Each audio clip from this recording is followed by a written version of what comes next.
Assalamualaikum warahmatullahi wabarakatuh. Bagaimana kabarnya?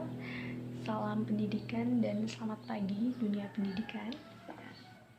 Di video saya kali ini saya akan menjelaskan media, salah satu media pembelajaran ya, untuk memenuhi mata kuliah media pembelajaran PGSD Universitas Trunojoyo Madura.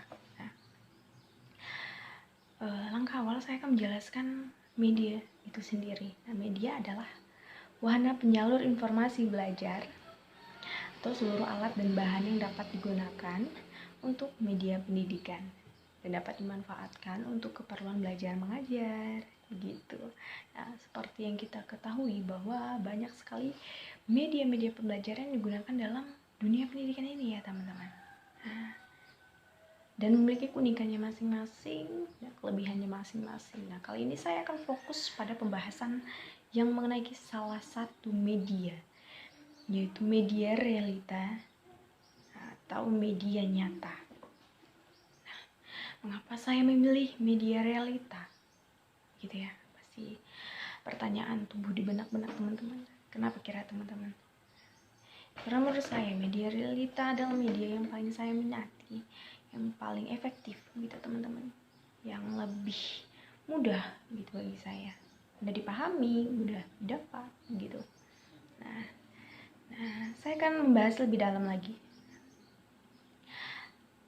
Tapi sebelumnya saya akan terlebih dahulu membahas media realita itu sendiri. Apa sih? Nah, media realita adalah media nyata atau media asli.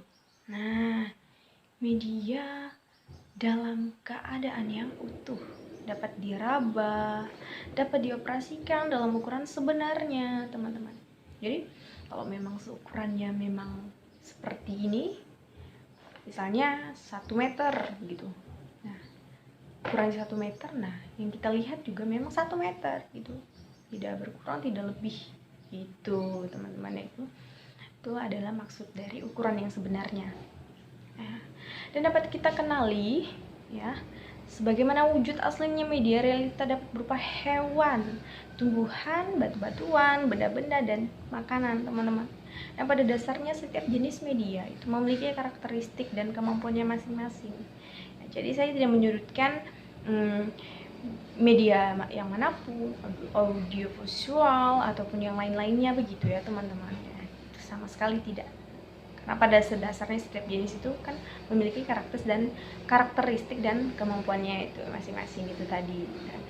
Jadi setiap guru harus mampu, kita sebagai guru itu harus mampu memilih media yang sesuai dengan kondisi yang kita hadapi gitu ya. Harus disesuaikan dengan materi yang akan kita pelajari gitu teman-teman. Nah, Mustolis itu menjelaskan bahwa semakin konkret pengalaman yang diberikan dari seorang guru kepada siswanya, maka akan lebih menjamin terjadinya efektivitas dan efisien dalam belajar.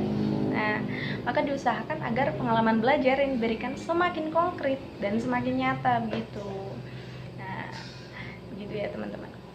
Dan dari penjelasan tersebut, dapat kita ketahui kan teman-teman bahwa fungsi media itu adalah memperjelas dan mempermudah begitu kita sebagai guru dan sebagai siswa gitu ya, bukan mempersulit, bukan sebaliknya gitu. Selain itu, media realita juga mudah ditemukan di halaman mana saja, apalagi kalau di halaman sekolah itu hewan pasti kita menemukan, batu-batuan kita pasti menemukan, makanan, benda lain, tumbuhan gitu ya teman-teman. Nah, lanjut. Dan juga hemat budget. Nah, jadi tidak mengeluarkan biaya. Kita hanya memerlukan lingkungan sekitar kita saja. Dan pastinya ingatan siswa itu akan lebih kuat ketika kita menjelaskan pelajaran dengan mengajak siswa bereksplorasi dengan media realita yang kita jelaskan pelajaran, dengan dikaitkan dengan pembelajaran yang kita ajarkan. Contohnya seperti yang di depan saya ini, saya memperlihatkan tumbuhan cabai. Kita sedang pelajari struktur dan bagian-bagian tumbuhan. Nah, tumbuhan dikotil begitu ya. Nah, pasti siswanya itu bertanya-tanya, tumbuhan dikotil, kok cabai bisa termasuk ke tumbuhan dikotil? Pasti jelaskan.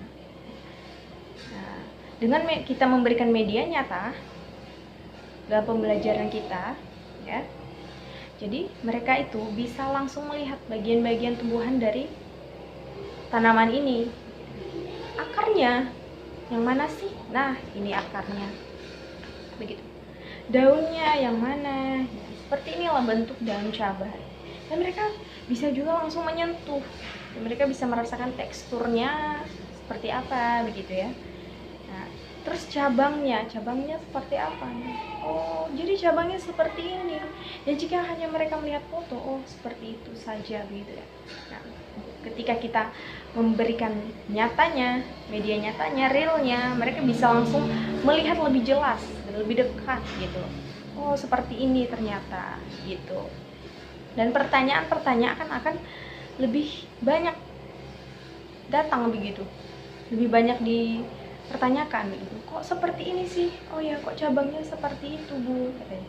Tidak seperti cabang tumbuhan ini begitu. Kenapa pohon cabai itu beda dengan tumbuhan bayam begitu? Pohon rambutan itu kenapa? Seperti itu ya. Kita bisa melihat buahnya ketika masih mentah dan ketika sudah matang begitu. Kenapa warnanya bisa berubah atau bagaimana begitu ya.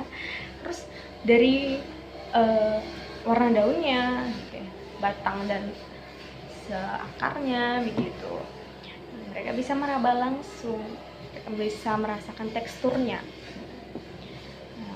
Dia bisa langsung melihat bagian-bagian tumbuhan itu. Ya, mereka tidak berandai-andai. Nah, kita bayangkan ketika kita mengajar hanya dengan metode ceramah saja, mereka pasti akan bosan dan lebih pemikirannya itu lebih sempit begitu ya, pengetahuannya juga tidak bertambah, apalagi karena mereka bosan dengan kondisi yang ceramah begitu saja. Nah, begitu teman-teman. Terus karena kita memperlihatkan ini, jadi mereka udah berhenti untuk berandai-andai, membayangkan itu, mereka tidak melakukan itu lagi, ataupun hanya melihat dari gambar atau video yang tadi yang saya katakan, tapi mereka bisa langsung melihat. Nah, setiap siswa itu pasti memiliki daya ingat yang berbeda-beda, ada yang rendah, ada yang sedang, ada yang tinggi, gitu kan. Jadi kasihan kalau yang memiliki daya ingat yang rendah itu diberikan metode yang hanya ceramah begitu saja, hanya menampilkan foto atau video begitu ya, melihat dari gambar itu. Nah, jangka waktu ingat mereka dengan media nyata itu akan semakin lama dibanding hanya membaca dan melihat gambarnya begitu. Nah, seperti yang saya katakan tadi. Jadi itulah keuntungannya kita menggunakan media nyata. Selain hemat budget, mudah ditemukan gitu ya, dan pembelajaran juga lebih efisien begitu. Nah, jadi segitu dulu video saya. Terima kasih karena telah menonton. Semoga kalian-kalian di luar sana tidak bingung lagi media apa sih yang lebih efektif begitu ya, untuk mengajar anak muridnya, adiknya begitu, anaknya gitu ya. Nah, jadi terima kasih, semoga termotivasi. Shalom, assalamualaikum warahmatullahi wabarakatuh. Salam dunia pendidikan.